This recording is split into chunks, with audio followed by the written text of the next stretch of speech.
الحمد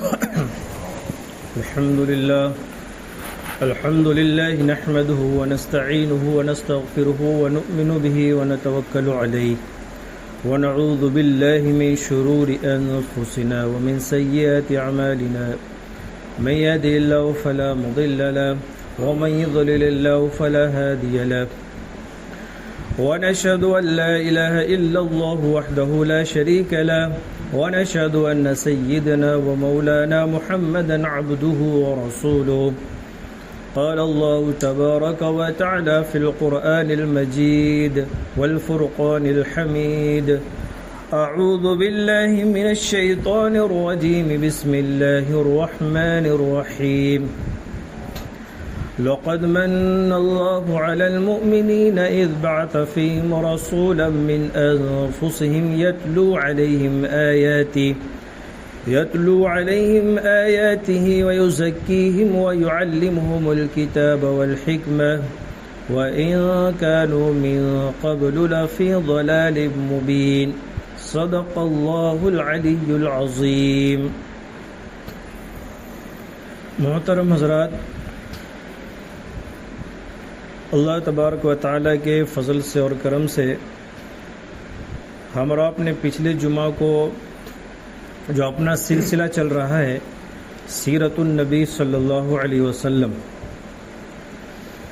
تو پچھلے جمعہ کو ہم اور آپ یہاں تک پہنچے تھے کہ اللہ کے نبی صلی اللہ علیہ وسلم کی عمر جب 6 سال کی ہو گئی تھی، جب آپ چھوٹے تھے، تو اسی وقت میں آپ کے والدہ کا حضرت آمنہ کا انتقال ہو جاتا ہے. حضرت آمنہ رضی اللہ تعالی عنہ کے انتقال کے بعد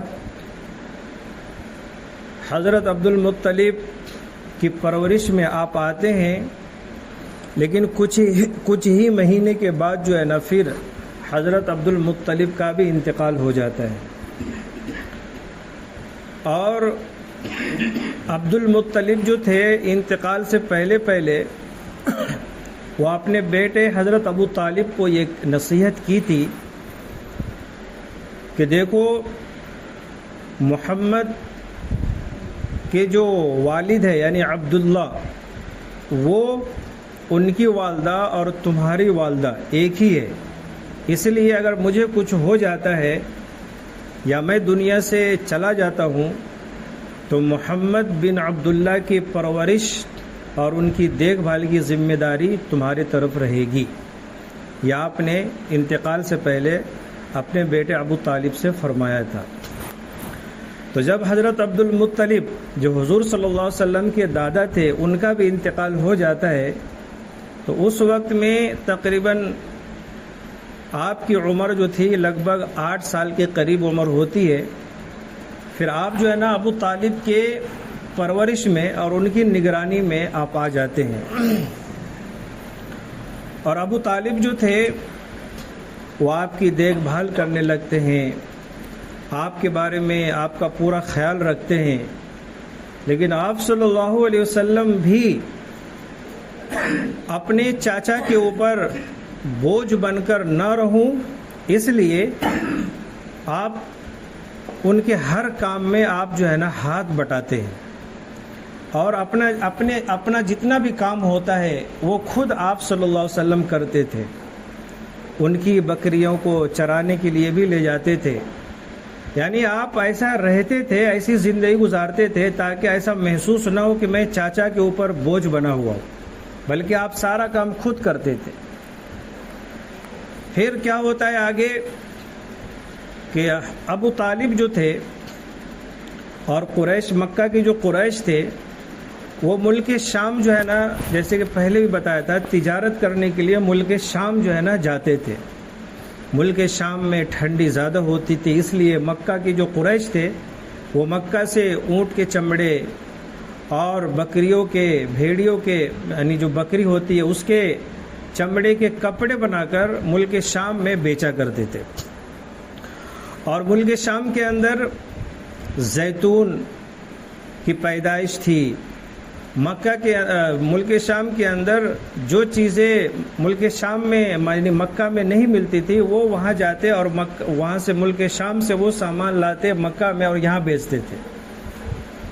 تو اس زمانے کے اندر جو ہے نا ملک شام بہت بڑا ملک تھا. آج اس ملک شام کے کئی ٹکڑے ہو چکے ہیں. جیسے کہ جارڈن آپ دیکھیں گے نقاشہ دنیا کا تو جارڈن آپ کو ایک ملک ملے گا, وہ ملک شام میں پہلے تھا حضور کے زمانے میں. ایسے لیبنان آپ کو ایک ملک ملے گا, وہ بھی پہلے ملک شام کے اندر ہی تھا. فلسطین ہے, اسرائیل ہے, اردن ہے, یہ 4-5 ملک اس زمانے میں ملک شام کا حصہ ہوا کرتے تھے. لیکن آج وہ ملک شام جو ہے نا اس کے کئی ٹکڑے ہو چکے ہیں. تو ملک شام میں قریش مکہ تجارت کی غرض سے وہاں جاتے تھے. تو ان کی ہی اس تجارت کو, جو ٹھنڈی اور گرمی میں تو تجارت کرتے تھے سفر کے عنوان پر, ان کے اس تجارت کو اللہ تعالیٰ نے سورہ قریش جو ہے نا لإلاف قریش میں نقل کیا ہے. لإلاف قریش إیلافہم رحلۃ الشتاء والصیف, یہ وہ پورا نقشہ کھینچا ہے. تو بہرحال ابو طالب جب قریش کی ایک جماعت کے ساتھ سفر کا ارادہ کیا ملک شام جانے کا, تو ان کو یہ خیال آیا کہ میں تو جا رہا ہوں ملک شام, لیکن محمد یہاں پر اکیلے ہیں, ان کا میرے علاوہ کوئی دیکھ بھال کرنے والا کوئی نہیں ہے.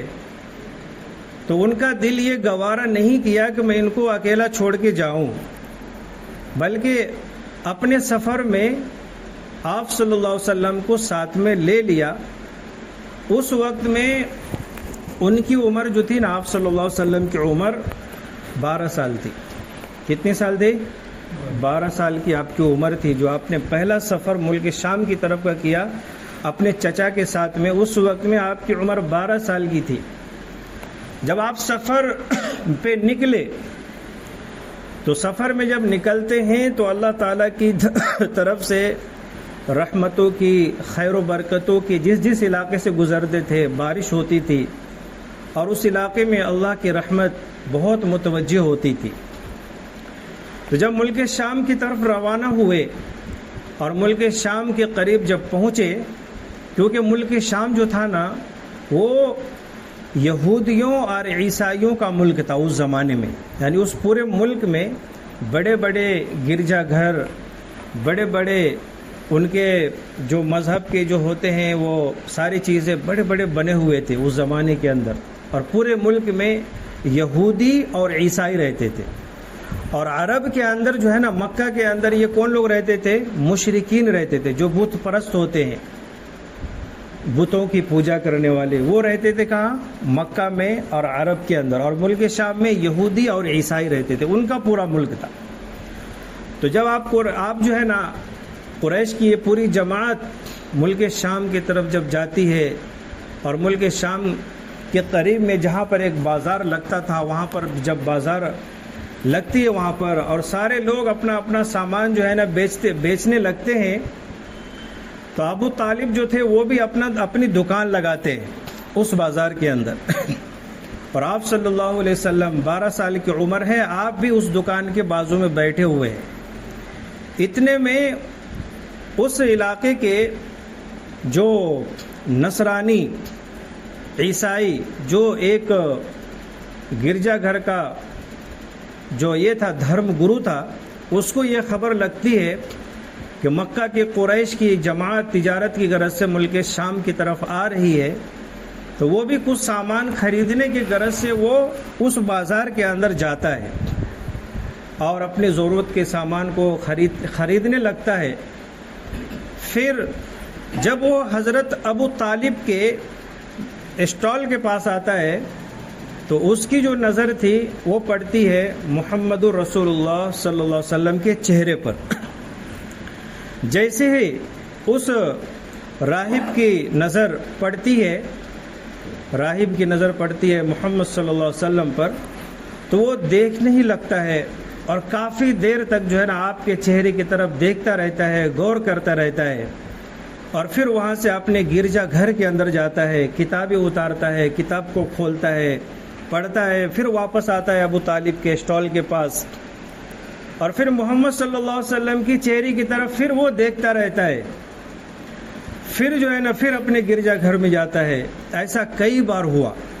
ابو طالب محسوس کر لیے کہ یہ آدمی کچھ سامان خریدتا نہیں ہے, بار بار آتا ہے جاتا ہے.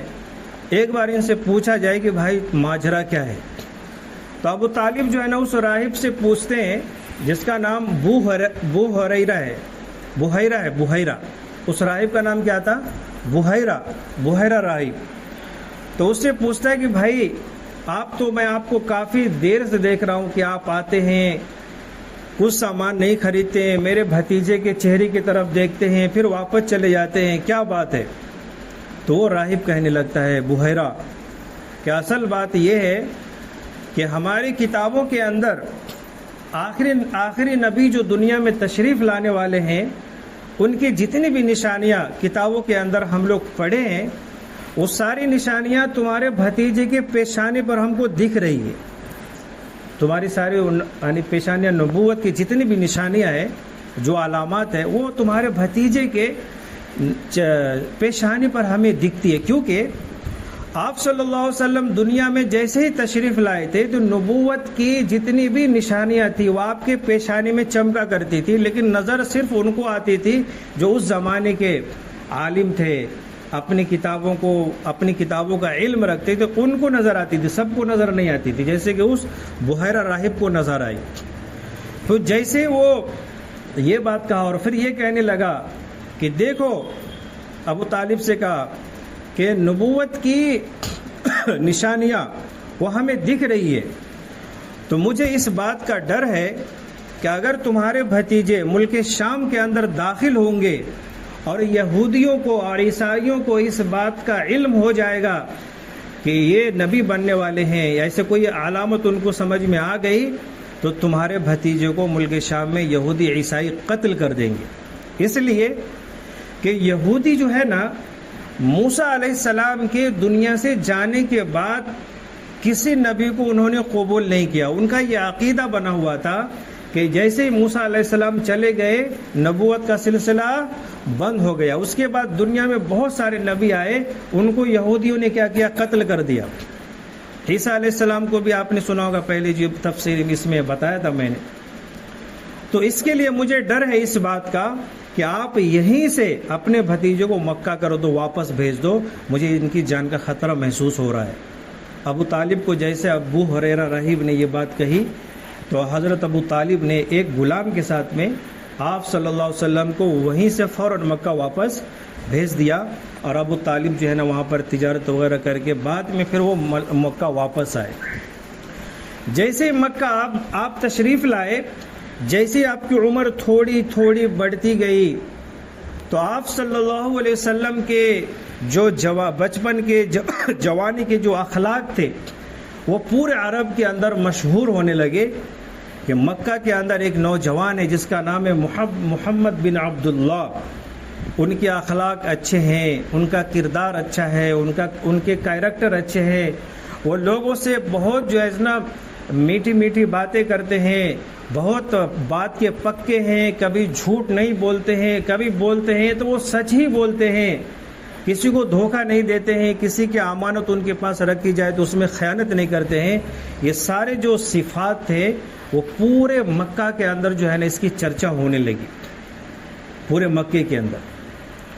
اور اتنا چرچا ہونے لگی کیونکہ روایت کے اندر آتا ہے کہ آپ صلی اللہ علیہ وسلم کی نبوت سے پہلے کا واقعہ ہے، کیونکہ آپ کو نبوت ملی ہے 40 سال کی عمر میں.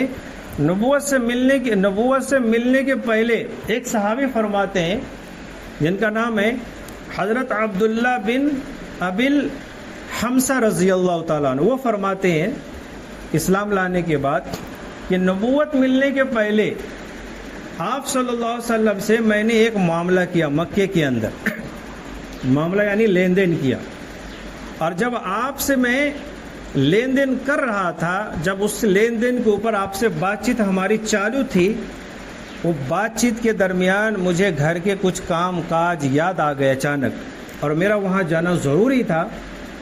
تو میں آپ کو یہ کہا کہ آپ جو ہے نا تھوڑا یہاں پر رکیں، میں ابھی جو ہے نا گھر سے فوراً جا کے تشریف لاتا ہوں. یہ نبوت کے ملنے کے پہلے کا واقعہ ہے. وہ صحابی فرماتے ہیں کہ میں آپ صلی اللہ علیہ وسلم کو وہاں پر ٹھہرا دیا اور میں اپنے گھر کو چلا گیا، اور وہاں جانے کے بعد اپنے گھر کے کام کاج میں، بیوی بچوں میں ایسا مشغول ہو گیا کہ میں یہ بھول گیا کہ میں آپ کو وہاں پر ٹھہرا کر آیا ہوں، یہاں تک کہ 3 دن ہو گئے۔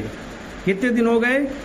3 دن ہو گئے۔ 3 دن کے بعد اس کو اچانک دھیان میں آیا کہ میں تو محمد بن عبداللہ کو وہاں پر میں ٹھہرا کر آیا ہوں۔ وہ بھاگتے ہوئے پھر واپس تشریف لائے تو کیا دیکھتے ہیں کہ آپ صلی اللہ علیہ وسلم وہاں پر 3 دن سے ان کا انتظار فرما رہے، اور جب 3 دن کے بعد وہ آئے تو آپ صلی اللہ علیہ وسلم نے ان پر غصہ نہیں کیا، ان کو برا بھلا نہیں کہا، بلکہ آپ نے صرف ان سے یہ کہا کہ عبداللہ تم نے مجھے تکلیف میں ڈال دیا۔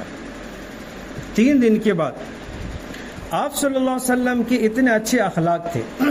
آج کے زمانے میں دیکھیں ہم کہ آج ہم مسلمانوں کے اندر کیا وہ اخلاق، وہ برداشت کرنے کی طاقت ہمارے اندر ہے؟ نہیں ہے۔ اگر ہم کسی کو فون کرتے ہیں اور جس کو فون کیا جا رہا ہے بائی چانس وہ اگر ٹوائلٹ کے اندر بیٹھا ہوا ہے یا گاڑی چلا رہا ہے یا کسی مشورے یا میٹنگ کے اندر بیٹھا ہوا ہے یا کسی کام کاج میں وہ مشغول ہے، اور غلطی سے وہ اگر ہمارے فون نہ اٹھائے تو پیچھے سے لوگ کتنی دعائیں دیتے ہیں، ہے نہیں دیتے کہ نہیں؟ دعائیں ایسی دعائیں دیتے ہیں، اور ایسے یہاں تک کہ اگر ایسے واقعات بہت سارے پیش آئے ابھی فی الحال میں کہ شوہر نے بیوی کو فون کیا اور بیوی ایک بار میں فون نہیں اٹھائی ہے، تو بہت سارے شوہر جو ہے نا غصے میں آ کر بیوی کو فون نہ اٹھانے کی وجہ سے طلاق دے دیے۔ ایسے بہت سارے سسرے جو ہے نا سسر لوگ اپنے داماد کو فون کیے اور داماد ان کا ایک بار میں اگر فون نہیں اٹھایا کسی کام میں مشغولی کی وجہ سے، وہ سسرے صاحب نے پوری جو ہے نا داماد کے مطلب کہ ان کے پورے خاندان کی لسٹ جو ہے نا دعاؤں میں لکھ لی کہ ہم ان کو الگ الگ سے کیا کریں گے، دعائیں دیں۔ ایسے حالات ہے ہمارے اندر، وہ برداشت کرنے کی طاقت نہیں ہے۔ تو اس کے لیے آپ صلی اللہ علیہ وسلم نے کیا کیا کہ صرف اتنا کہا ان سے کہ تم نے مجھے جو ہے نا تکلیف میں ڈال دیا۔ تو آپ صلی اللہ علیہ وسلم کے جو اچھے اخلاق اور آپ کی یہ امانت داری اور آپ کی یہ سچائی، اس سے سارے مکے والے متاثر ہوئے۔ اسی کے اندر مکے کے اندر ایک خاتون تھی جن کا نام ہے حضرت خدیجۃ الکبریٰ رضی اللہ تعالی عنہا، جن کا ہم نام بارہ سنتے ہیں۔ یہ مکے کے اندر سب سے مالدار عورت تھی۔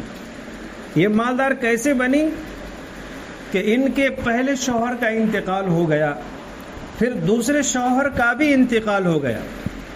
تو جو دوسرے شوہر کا جب انتقال ہوا تو ان کے میراث میں اتنا مال ملا ان کو کہ یہ مکہ کے سب سے مالدار عورت بن گئی۔ اب یہاں پر دیکھو پوائنٹ ہے، یہاں پر کیا پوائنٹ ہے کہ ان کا ایک نکاح ہوا، انتقال ہو گیا، تو وہ بیوہ بن کر نہیں رہی بلکہ انہوں نے فوراً کیا کیا؟ دوسرا نکاح کیا۔ اسی لیے دوسرا نکاح کرنا کوئی عیب کی بات نہیں ہے۔ اگر کسی شوہر کا انتقال ہو جائے تو وہ دوسرا نکاح کر سکتی ہے۔ ایسے ہی کسی لڑکی کا طلاق ہو جائے تو اس کا دوسرا نکاح کرنا کوئی عیب کی بات نہیں ہے، بلکہ وہ کرنا چاہیے۔ تو جیسے کہ وہ حضرت خدیجۃ الکبریٰ رضی اللہ تعالی عنہ، پہلے شوہر کا انتقال ہوا، انہوں نے دوسرا نکاح کیا، پھر دوسرے نکاح کرنے کے بعد ان کا بھی انتقال ہوا، تو میراث میں سے، شوہر کے میراث میں سے اتنا مال ملا کہ یہ مالدار ہو گئی۔ بیوہ ہے لیکن کیسی بیوہ ہے؟ وہ مالدار بیوہ ہے۔ اس لیے مالدار بنی کہ ان کے شوہر کے میراث میں سے ان کو مال ملا۔ آج اس زمانے کے اندر ہم دیکھو کہ جتنی بھی بیوائیں ہیں آپ کو اکثر غریب ملیں گی، جتنی بھی بیوائیں ہیں وہ آپ کو بھیک مانگتی ہوئی ملیں گی، جتنی بیوائیں ہیں وہ دوسروں کے گھروں میں کام کاج کرتے ہوئے ملیں گی، جتنی بیوائیں ہیں وہ آپ کو کسی گھر میں دھونا دھو رہی ہے، کسی کے یہاں برتن صاف کر رہی ہے، کہیں پر چھوٹے موٹے کوئی کام دھام کر رہی ہے اور اپنے گزر بسر کر رہی ہے، یا اپنے میکے چلے جاتی ہے پریشان ہو کر، پھر وہاں پر چھوٹے موٹے کچھ کام کاج کر کے اپنی زندگی گزر بسر کرتی ہے۔ یہ آج ہماری بیواؤں کا حال ہے۔ کیوں ایسا ان کو اتنی مشکلات کا یعنی سامنا کیوں کرنا پڑتا ہے؟ کبھی ہم لوگوں نے اس کے اوپر غور کیے کیا کہ آج جو بیوائیں ہیں وہ غریب ہی کیوں رہتی ہے؟ آج دیکھو، اگر ہم اور آپ بھی زکوٰۃ، صدقات، خیرات نکالتے ہیں رمضان میں کبھی بھی کسی موقع پہ، تو سب سے پہلے ہمارے دھیان میں، ہمارے دماغ میں کیا بات آتی ہے کہ دیکھو کوئی محلے کے اندر بیوہ ہے کیا، یعنی بیوہ یعنی وہ غریب ہوں گی، اس کو دیا جائے۔ ایسا کیوں ہوا؟ اس لیے ہوتا ہے کہ آج کی بیواؤں کو ان کے شوہر کے انتقال کے بعد ان کے میراث میں سے مال حصہ نہیں دیا جاتا، اس لیے وہ بیچاری غریب ہی رہتی ہے، اور غریبی میں زندگی گزار کر اور کیسے کیسے زندگی گزار کر وہ حالات کا سامنا کرنا پڑتا ہے۔ کیوں کہ آج ہمارا معاشرہ اور ہمارا جو سماج ہے نا، وہ میراث میں سے عورت کو تقسیم کر کے اس کا حصہ نہیں دیتے۔ اگر دے دیتے تو ان کو اتنی ساری پریشانیوں کا سامنا نہیں کرنا پڑتا۔ بھائی سمجھ میں آ رہی ہے کہ بات؟ آپ دیکھیں گے بہت سارے جو ہے نا لوگ ایسے ہیں جو 2 بھائی تھے، 3 بھائی تھے، 4 بھائی تھے، اس میں سے کسی ایک بھائی نے بزنس کو کھڑا کیا، اور وہ بزنس اتنا بڑا آگے بڑھا جس بھائی نے کھڑا کیا تھا کہ اس بھائی کے برکت سے سب کی غریبی ختم ہو گئی، سب کے جو ہے نا اچھے سے زندگی گزر بسر ہونے لگی۔ لیکن ایسا ہوا کہ اس بھائی کا انتقال ہو گیا۔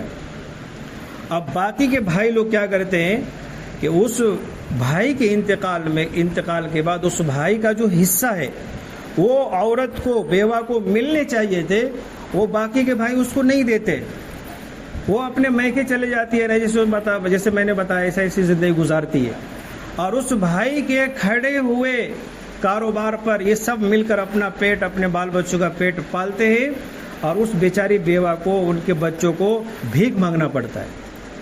تو اس کے لیے یہ سیرت کے اندر جو ہے نا یہ بات ملتی ہے کہ جیسے کسی آدمی کا انتقال ہو جائے، فوراً اسلامی شریعت کے حساب سے ہم مسائل معلوم کر کے اس کا جو حق ہے میراث کا اس کو ہم دیں۔ تو بہرحال حضرت خدیجہ الکبریٰ رضی اللہ تعالی عنہا نے، ان کو جو مال ملا تو وہ مکہ کے سب سے مالدار عورت ہو گئی۔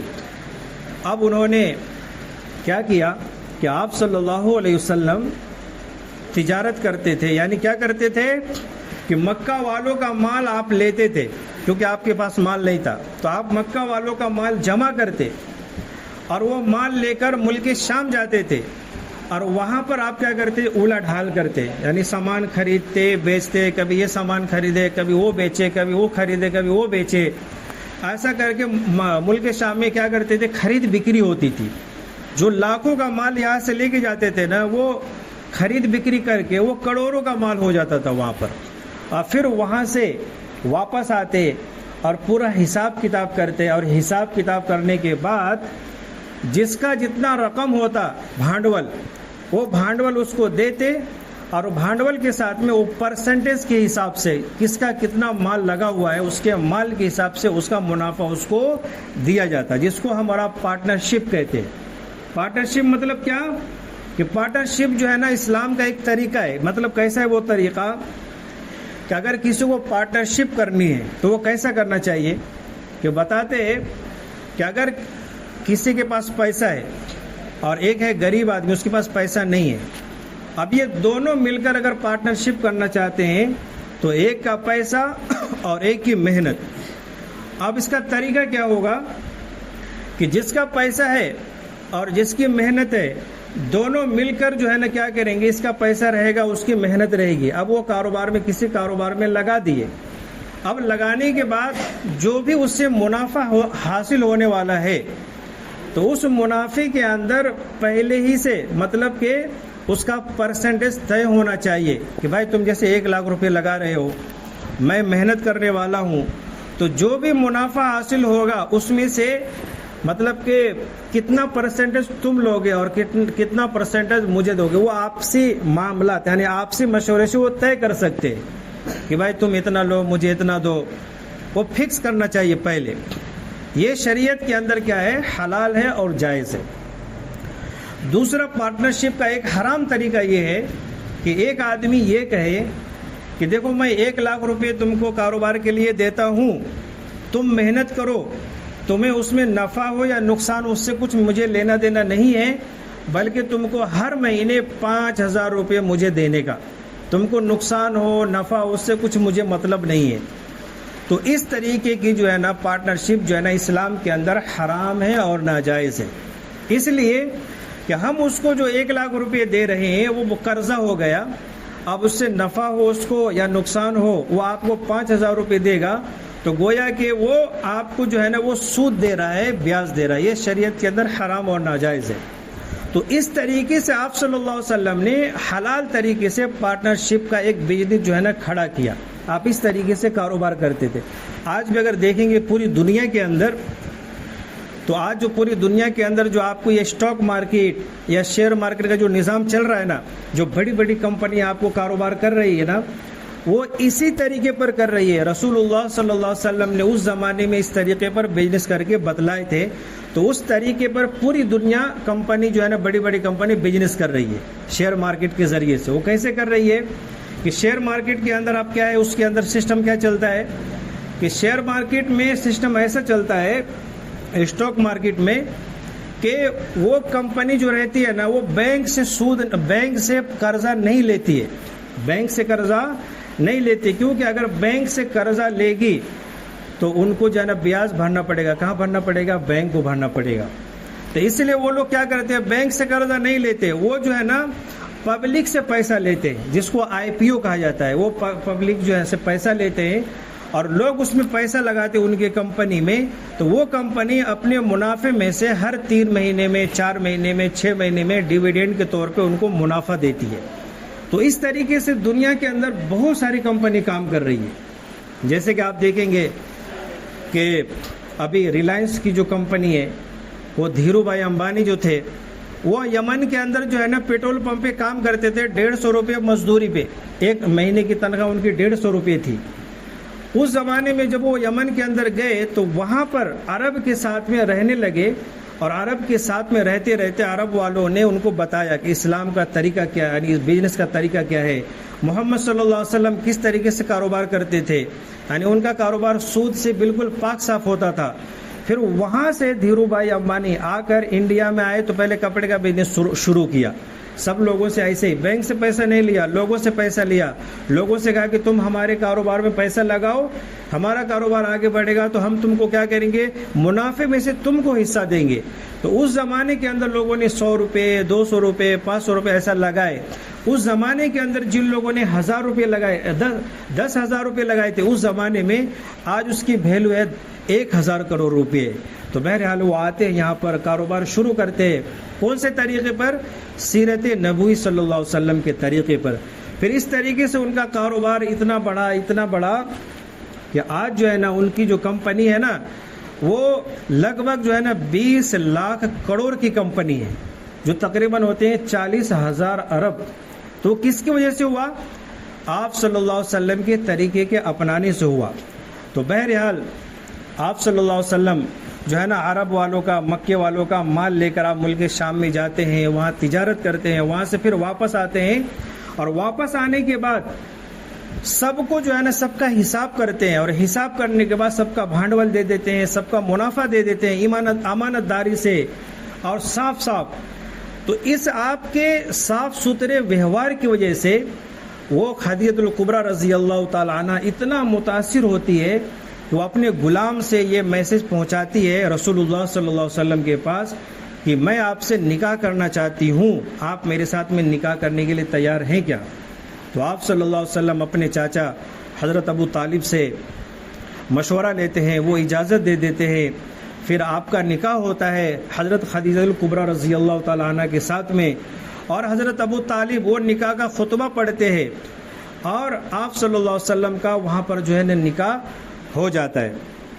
تو بھائی بزرگو دوستو، اس طریقے سے آگے کا جو ہے نا آگے کی جو سیرت ہے وہ اگلے جمعہ کو انشاءاللہ جو ہے نا بتائی جائے گی۔ تو اس لیے دیکھو آپ حضرات سے گزارش ہے کہ تھوڑا جلدی آئے۔ ابھی اس کے اندر جو ہے نا ابھی سیرت، آج کی سیرت میں کچھ موٹی موٹی باتیں دیکھو آئی ہے، اب جو حضرات پہلے سے سنے رہیں گے اس کا فائدہ ہوا رہے گا۔ تو یہ جو ہے نا کوئی قصے کہانیاں نہیں ہے، اب اس کے اندر بیواؤں کی لائن سے بہت ساری باتیں اہم بات آئی ہے، اس لیے دیکھو اس کے اندر جو ہے نا بہت ساری باتیں آئے گی آگے، بہت ساری قیمتی باتیں ہیں، کام کی باتیں ہیں. یہ کوئی میں قصے کہانی آپ لوگوں کو نہیں سنا رہا ہوں. تو اس کے لیے آپ لوگ جلدی آئے، 1 بجے آئے تاکہ پوری سیرت سنیں. انشاءاللہ اس سے جو ہے نا آپ لوگوں کو بھی فائدہ ہوگا اور تمام مجھے بھی فائدہ ہوگا، اور مجھے بھی خوشی ہوگی کہ بھائی جو چیز میں بولنا چاہتا ہوں، جو آپ لوگوں کو بتانا چاہتا ہوں، وہ آپ لوگ جو ہے نا آپ کے دلوں کے اندر بھی اس کی دلچسپی ہے. نہیں تو پھر کیا ہے، 4 آدمی کے اندر بیٹھ کر وہ بات کہنا، یہ جو ہے نا مطلب یہ نہیں ہے، مناسب نہیں ہے. چلائیں گے انشاءاللہ جلدی. اللہ تعالیٰ عمل کی توفیق عطا کرے. سنتیں پڑھ لیں.